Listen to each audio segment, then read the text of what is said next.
size and strength. You gotta have You that. have to love the game. Well, and you gotta have that mental toughness. You gotta be able to To be able to To get play from McCracken County, yeah. that Not mental. gonna win. No. Oh. Boom. Burned. He's not wrong.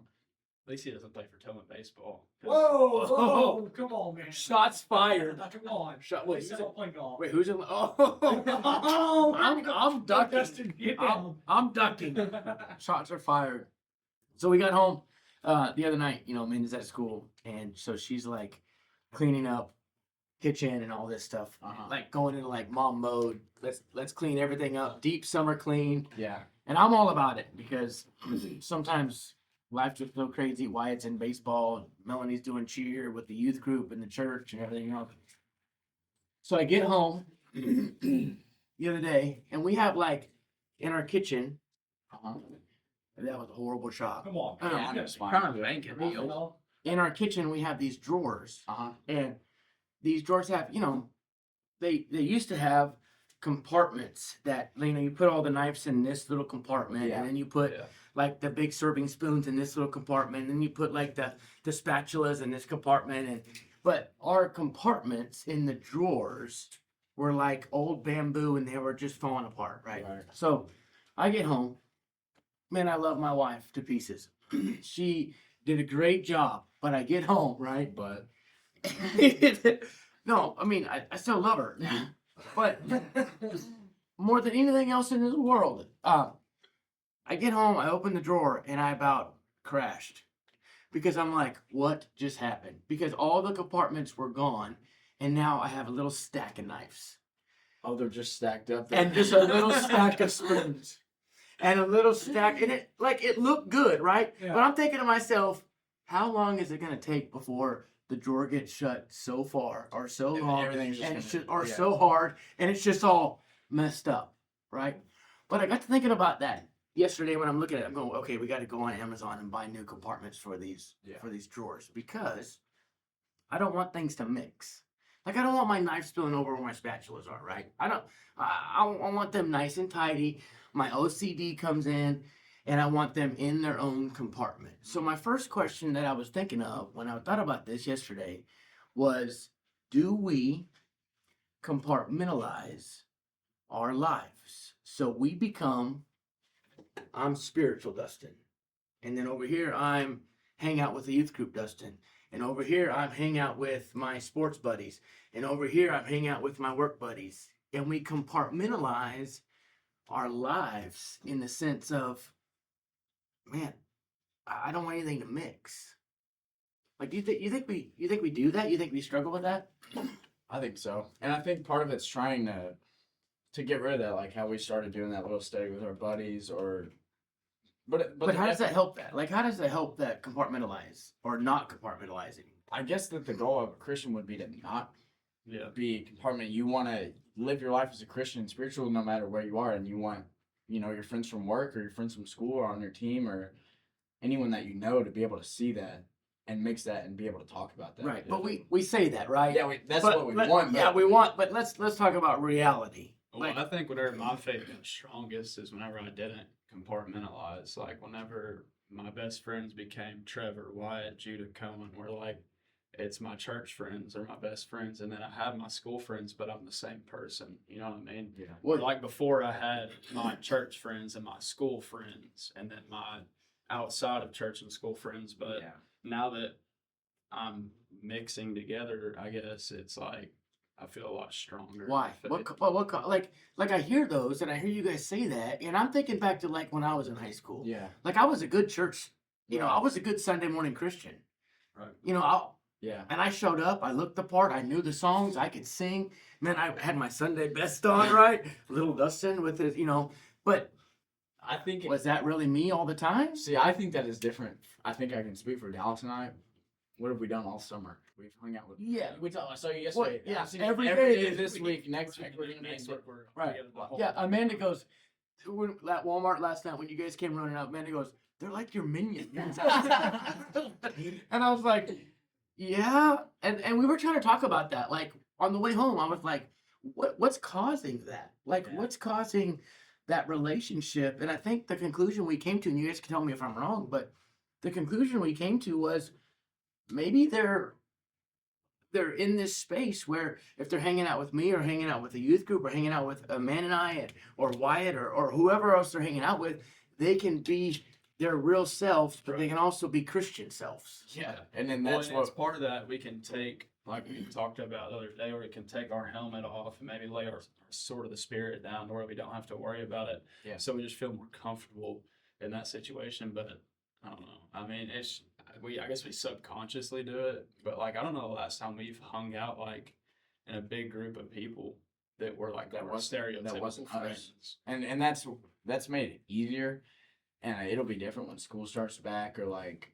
Yeah, so let's talk about that. Anything Like, else we do this summer? let's get down to the reality because right Yeah. now it's easy. You know, Right. Trevor, you played baseball, and I know what it's like being on a field, dude. It's hard. Dude, It's hard. It's really hard. And Yeah. especially like, cause I got summer ball coming up. Like I got stuff this weekend.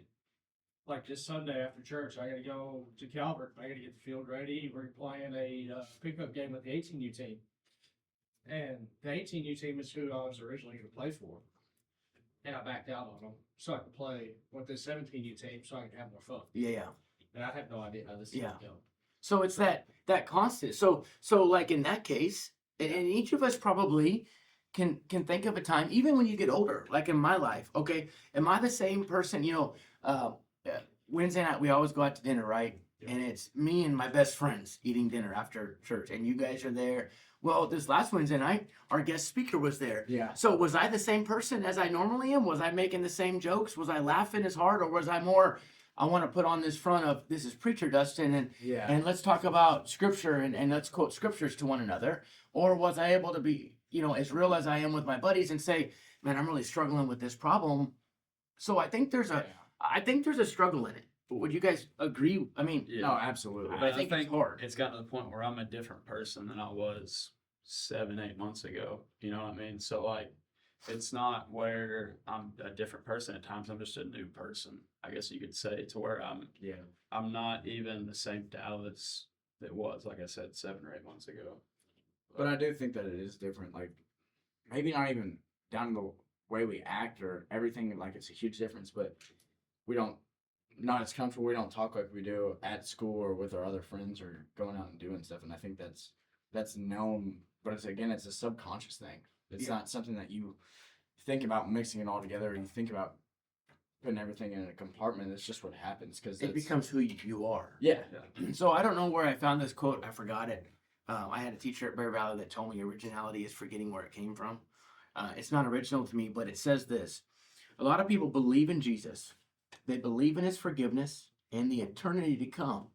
But these beliefs, listen to me, don't have a radical impact on the way they think about themselves and life in general. Their faith is an aspect of their life, but not something that shapes everything in their life. Like, think about that some of the words that are used. It doesn't have a radical impact.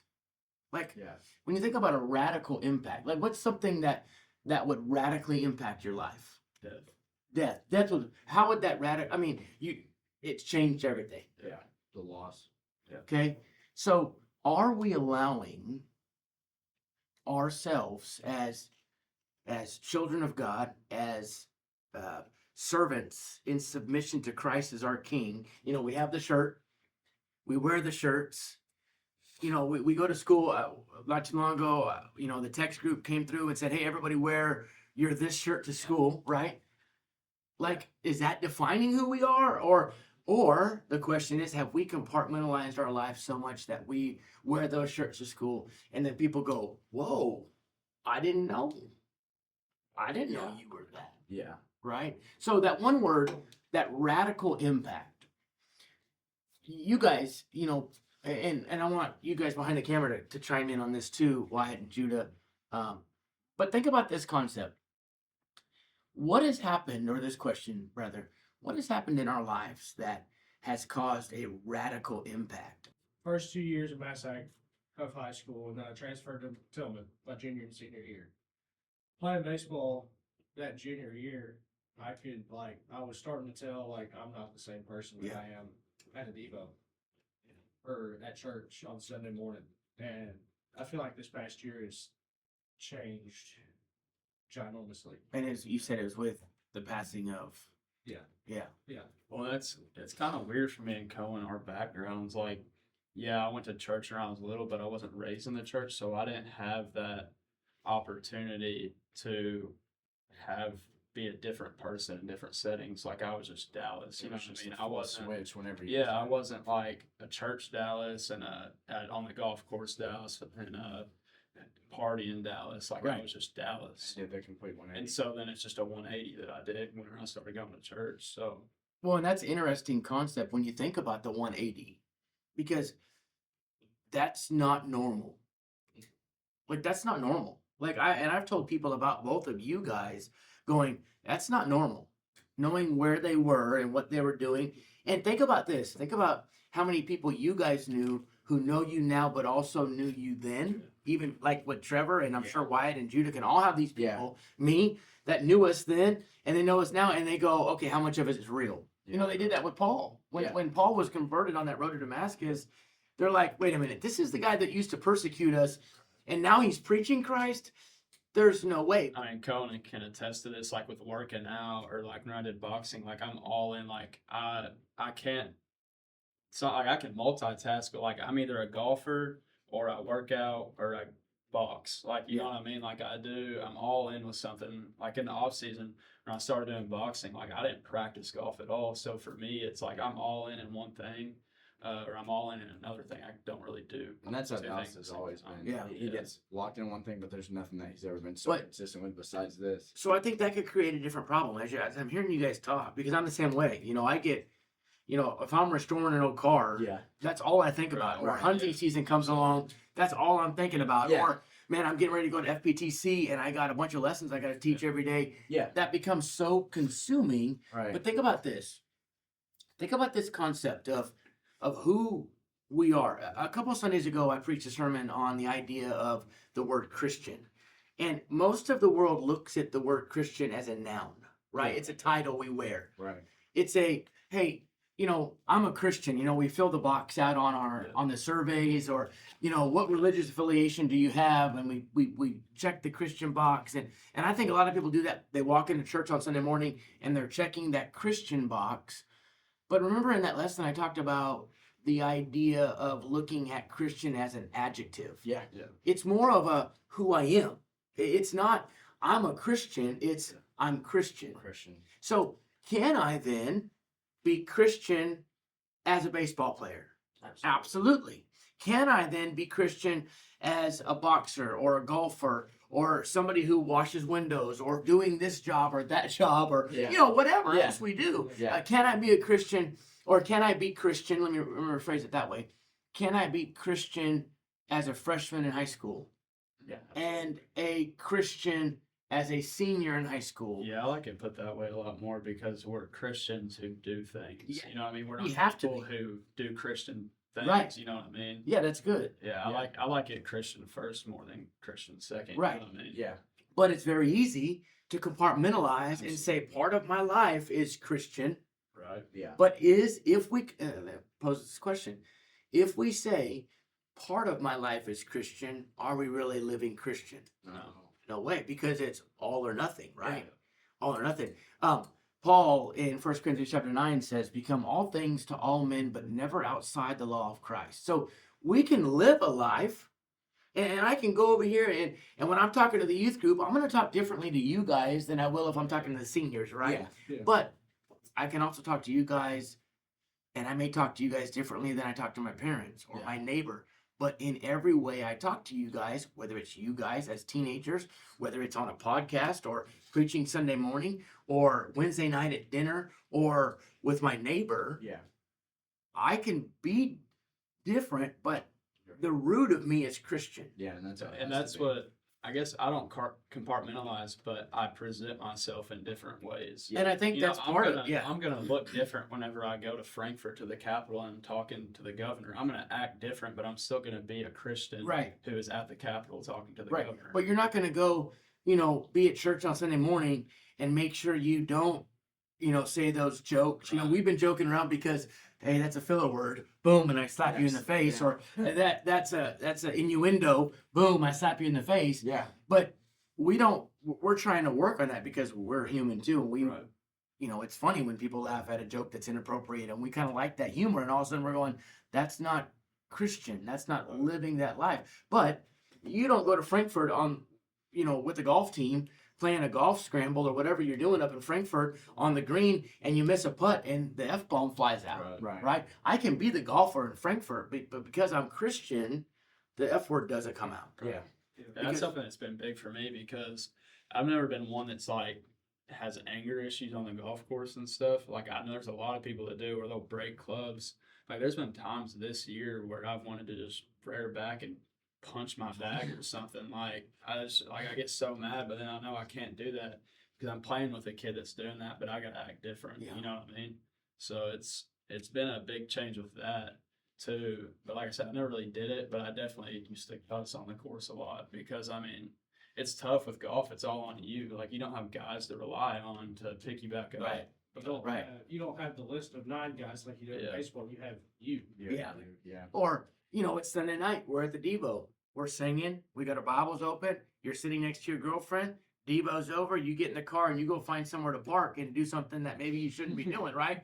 Talk about compartmentalize. You guys tease me, but that's reality. Let's face reality. That's something No, that it- probably has happened to people we know. Like I'm sure. I mean, there's been times where I'm sure there's people we know that have done that. But Like, but it's- is that not compartmentalizing? Oh, Man, I'm absolutely. over here. I'm at the Yeah. Devo. I'm just God saying is it's- awesome. Yeah. Ooh, baby. yeah. Right? I mean, that's what's happening. Yeah, that's the But That's that's the like a reality of serious it. problem. That's like a really that's the big problem for our definition. generation. I mean, Yeah. that's what it is. Right. So you're looking at it and we go, okay, so let's get down to the nuts and bolts, to the reality of it. We've talked about it.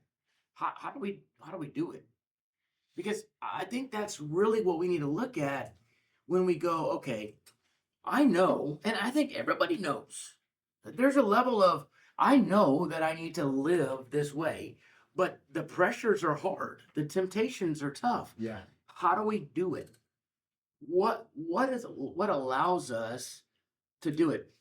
While you guys are thinking about that, I want you guys to think about it because I want some answers with that. In 1 Corinthians 15:58, Paul says this as kind of his final instructions to the church in Corinth. He says this, therefore, my beloved brothers, be steadfast, immovable, always abounding in the work of the Lord, knowing that that in the Lord your labor is not in vain. And he's talking about who we are, but I like the idea when he talks about be steadfast. I'm never changing. I'm going to be the same person in this situation as I am over here. I'm not going to be immovable. I'm always abounding in his work. Yeah. So whether that's I'm at the Devo on Sunday night with my church or at church on Sunday morning or with my grandparents at Thanksgiving meal, I'm going to be the same person in that frame of mind as I am with my girlfriend after prom. I think Whoa, can I do that? I think this is something me and you and Dallas have talked about a lot in a lot of our discussions. Like, it's simply a discipline thing. Like we could talk about for hours about how to be a Christian, how to live this lifestyle, what we want to do, but you have to want it for yourself. And I think once you break through that and you put in the effort, you study your Bible, you talk to God, you go to church. Once you feel that love and you feel the blessing and you feel the change in your life, like that's the thing that's going to make you want to live your whole life that way. Once you get to the point where sin destroys you and it tears you down and it makes you feel bad. But to get started, you have to be disciplined and you have to read your Bible when you don't feel like it. And you have to do all these things because it doesn't just happen overnight. I feel like I'm not saying that somebody should wish for something to happen in their life, but it almost takes something has to happen in your life for you to want to have that want to change. Like, Absolutely. So, like Trevor was talking about his grandpa. right. Yeah. I'm not saying that you should wish for your grandfather to die who's Yeah. and one person. I'm just saying, like, I'm not saying you don't want something to happen to cause you, but it does take you realizing who you were before and Yeah. how bad you were to God, like how dirty you Yeah, were and to there's a Christ. difference because I think And that you're an example. You raise your kid really well. All of your kids, like, they love the Lord and you've done that such a great job. But for someone like Dallas and I, we didn't grow up in the church. We didn't grow up like something had to have clicked in our brains or something had to happen to make us, strive for something better and greater and more. So let's look at different aspects of it. Trevor and I, Wyatt and Judah, have all grew up in the church. Yeah. Right. And I think sometimes we want to say, well, that's easier. I think there's some cases that it is, some cases that it's not. But let's look at it from different perspectives. Let's look at it from you two, maybe not being raised in the church or having a family like that, or even from my perspective or the other three's perspective of I was raised in the church, but it got to the point where I had to make my faith mine. Yeah. Yeah. And I've seen that a lot. At point whenever like my grandpa died, I fell out. I fell out of it. I mean, I was still coming to church. I was still here, but Right, you were compartmentalizing. exactly 100%. Yeah. And now I've realized it's got to be me that wants it, not Yeah. everybody else that wants it for me. It's got to be me. It's got to be myself. That's powerful right there. It is. And I think I see that a lot. I think Yeah. for my friends that grew up in a church, like maybe they don't fall out of it, but it's not a special part of their life. Like it's just something they've done forever. It's like Yeah. a routine. You make it a routine. We've Yeah. talked, we've talked about it a lot, me and Cohen, how we're honestly glad that we didn't grow up in the church, because I feel like a lot of people grow up and they get accustomed to it. It's almost like when you learn how to walk, you know, and you're walking, you don't think about it every day that you're walking, and that's how it is with church. Like you just don't realize how powerful and how important it actually is because you've done it your whole entire Right. life. And it's easy You for know? Dallas and I because we made this change at an old enough age where we're mature and where we messed up a whole lot and lived the past years that way. And when you switch and you see the difference, it's a lot easier, I feel like, than maybe growing up in the church when you don't, that's all you've known forever. Right. So what I'm hearing is number one, we got to want it personally, right? It's got to be more than just my parents want it for me. I know I should be doing it. Maybe even a feeling a little bit of guilt when I do something wrong. Yeah. It's more of Absolutely. a passion for actually wanting that life, wanting that relationship with Christ. Okay. And the sad reality of that, it might have to happen from something traumatic. Yeah. And hopefully not. You don't want to wish that. Of course. But it sometimes, doesn't have to be traumatic as opposed to death. It could be a wake up call. It could be, man, I heard of a young man who passed away at the school. yeah. And all of a sudden it's, anything like that. or man, they had an overdose. Maybe they didn't die, but it was a scary event, or a breakup Yeah. with a girl, or you meet somebody.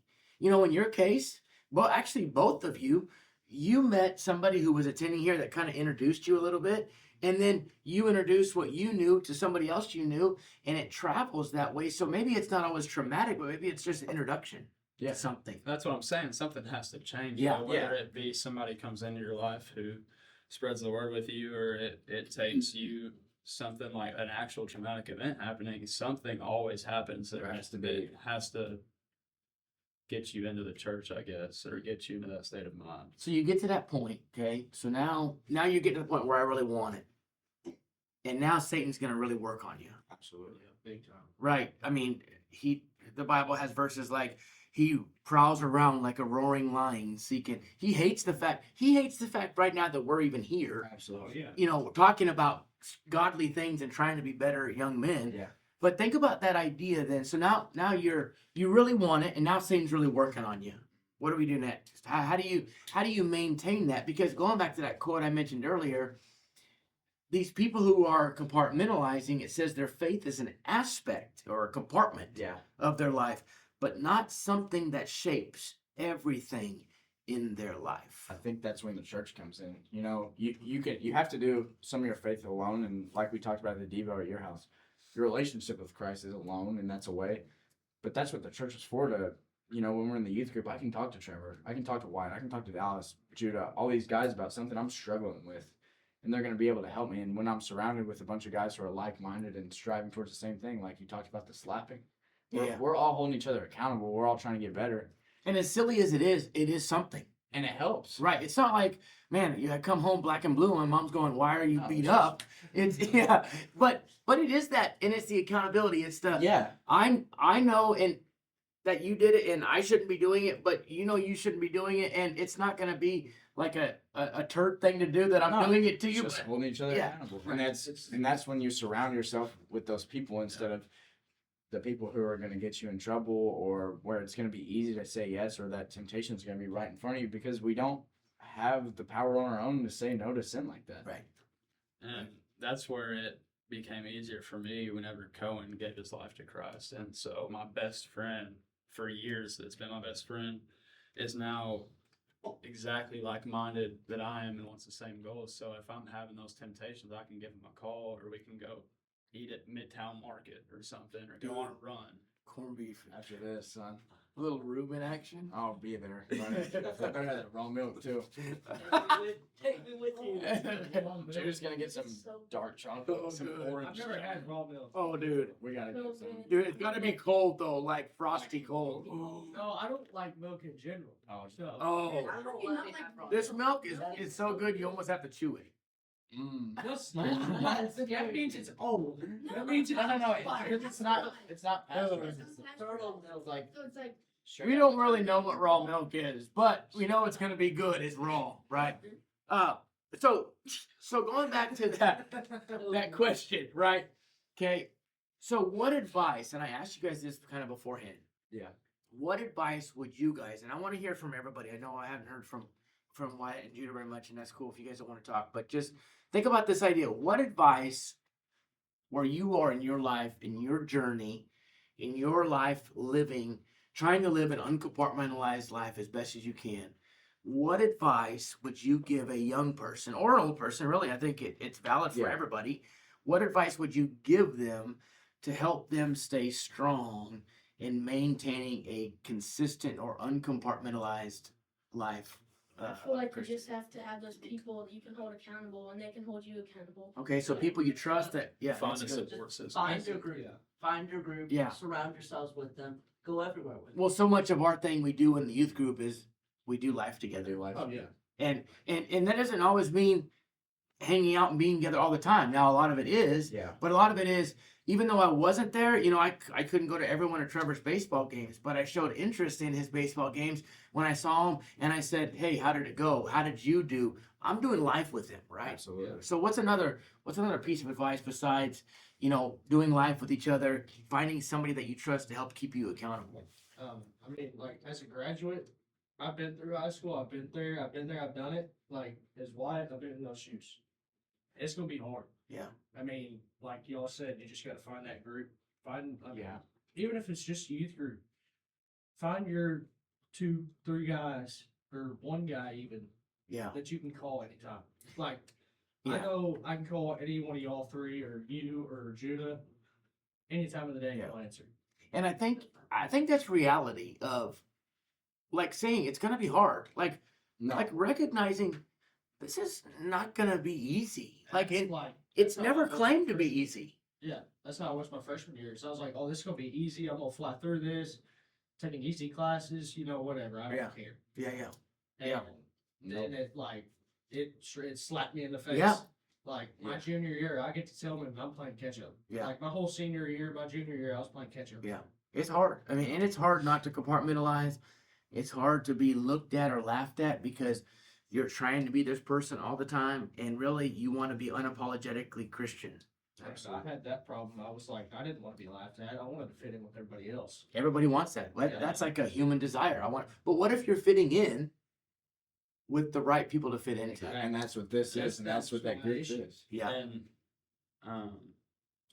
And I found that whenever I showed my faith, like how strong I was in my faith, I feel like people respected me for it. They do. So, like I haven't had anybody that's come to me and made fun of me for being a Christian. They respect it. While they might, some people, I'm gonna be honest, they'll change who they are when they're around you. Like somebody, Yeah. Oh yeah. like No, we it's- have a friend that'll cuss like a sailor, and they come around us and they won't say a single cuss word. That's You know what I awesome. mean? You're impacting their life even Yeah. just by your If presence. you're giving them that second Yeah. thought, That's cool. Yeah.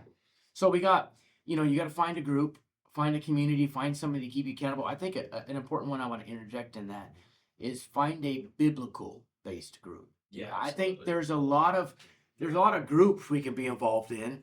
Even unfortunately, a lot of churches that we could be involved in that aren't biblically based. Like I want to be part of a group that, man, let's study the word. Let's get into it. Let's know how to study the word. Let's dig through it because I really want to know what God expects of me. Yeah. And when the Bible says something contrary to the life I'm living, I want to be able to change, and I need your guys' help to change me. Yeah. And then the other part is realizing it's going to be hard. Like, there's no promises. In fact, we have opposite promises of, hey, you're going to suffer like I suffered. You're going to go through persecutions like I went through. And James in James chapter 1 says, count it all joy when you fall into various trials, because that produces steadfastness in our faith. What's another one? Let's look at one more maybe. I think that apart from the group is you just kind of need to sit back and spend your alone time with God. And something that's helped me personally is the prayer journaling. Like when I write down, I do 3 things I'm asking God for, 3 things I'm thanking God for, and 3 things I'm repenting. And that's just something I do routine. That's different than my everyday prayers, but like I've done it for 80 days now, and going back and looking at my spiritual journey and my growth and how God has answered those prayers, it really helps me in my faith. And just tracking even down to what I studied, it's helped me a lot, and realizing that God is there. He's answering my prayers, whether he's giving me what I want or not. It's building me and his relationship, and also increasing my faith, because I know I'm not alone. Yeah, that's prayer journaling. If you haven't tried it, is extremely impactful, Definitely. because not only are you able to keep yourself accountable by it, but you're also able to go back and look through your prayer journal. Like you said, you've been doing it 80 days. You're able to go back and look through it and go, wow, look what he's doing in my life. And sometimes we don't recognize the answers to our prayers because we ask him something and maybe it doesn't come in our time. Yeah. But if you continue doing it, now it's a year later and you go, he did answer that prayer. That's powerful. And I feel like it's another thing. You gotta almost pray to be self-disciplined, like ask God, help me stay consistent. Absolutely. Help me stay true to your word. Yeah. And I mean, that's the thing I struggle with. I'm not self-disciplined. Yeah. I didn't do much homework or much studying. I barely passed. Yeah. Barely passed high school. Yeah. College is going to be hard for me. Yeah. And that's what I'm realizing. But it's that developing that relationship where you can communicate with him. Yeah. And I think too, when you find that group of people, not only are they going to help you be spiritually strong, they're going to help you in other aspects of life. You know, how cool is it if you're able to develop a community or a church family or a youth group or whatever you're involved in that says, hey, I can do this. They're going to help me spiritually, but also in my youth group, there's a guy over here that's really good at math and he's going to help me that. And that's there's like, that person in it. So there's more to a community than just obviously the spiritual aspect, even though that's the foundation. And a prime example of that is I can call Dallas and be like, hey, I'm struggling with this. Or like I texted Dallas earlier and asked him about golf clubs because I'm looking at new irons. Yeah. And we just texted back and forth and he sent me some. And it grows that bond. Exactly. Absolutely. And like I can text Cohen and be like, hey, I'm trying to eat healthy. What you got for me? That's cool. And he'll text me something. I looked up this quote about how you said that you have to understand it might not be your time. That I heard one time, it says, when you get what you want, that is God's direction. When you don't get what you want, that is God's protection. And so that's a big thing for me, is that, you know, it might be something that I want right now, and then God takes something out of my life, but maybe that's his path for me to get to what I want. You know what I mean? So it's like that quote. It's really powerful. I feel like that, you know, what he doesn't give you, it's hard. It's always going to be what you need. Right. And while it might not be what you want in the moment, it's what you've been praying for. Yeah. So Cliff Connectly has a quote like that. That's what I just think of. He says like God's either saying yes, no, not yet, or have something better. And I think when we begin living this life uncompartmentalized, where we say, you know what, I'm unapologetically Christian. I live Christian. That's who I am. Am I going to make mistakes? Absolutely. But that person is able to get back up, maintain God's course through his scripture, and follow through with what, you know, this charge to the church in Corinth was, my beloved brothers, be steadfast, immovable, always abounding in the work of the Lord, knowing that your labor is not in vain. And I hope, you know, when we look at this idea of how do we not be compartmentalized in our life, I want the same people or different people to see me the same way all the time. So cool. Well, thanks, guys. That was a lot of fun. I think that one should hit. That was fire. Power fire. That one should hit.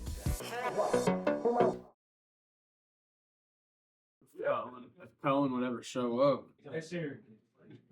Call Cohen. Hey, pal. Where you at? You know, this is recording, so everything we're saying now is this is getting picked up. Also, he He did did really good. brilliant. I like how it pans over. What are you trying to show me, Zuda? Pause. Laugh. Judah's back there bumping the camera, so who knows what we're gonna have.